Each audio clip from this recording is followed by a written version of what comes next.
கடவுளுடன் காலை வணக்கம். புனித மத்தேயு எழுதிய நற்செய்தி 5ஆம் அதிகாரம் 43 முதல் 48 வரை உள்ள இறைவார்த்தைகள்.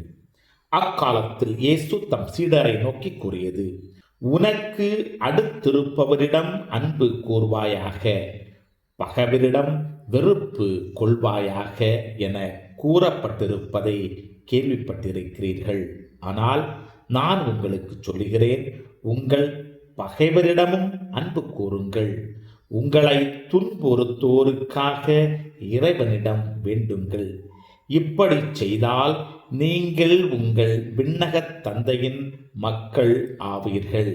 ஏனெனில் அவர் நல்லோர் மேலும் தீயோர் மேலும் தம் கதிரவனை உதித்தெழச் செய்கிறார்.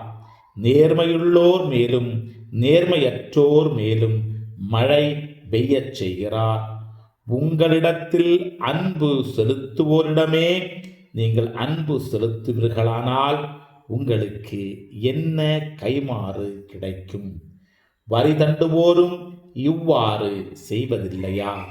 நீங்கள் உங்கள் சகோதர சகோதரிகளுக்கு மட்டும் வாழ்த்து கூறுவீர்களானால் நீங்கள் மற்றவருக்கும் மேலாக செய்து விடுவதென்ன? பிற இனத்தவரும் இவ்வாறு செய்வதில்லையா? ஆதலால் உங்கள் விண்ணகத் தந்தை நிறைவுள்ளவராய் இருப்பது போல நீங்களும் நிறைவுள்ளவராய் இருங்கள். கிறிஸ்துவின் நற்செய்தி. இந்த நாள் இனிய நாளாக அமைய வாழ்த்துக்கள்.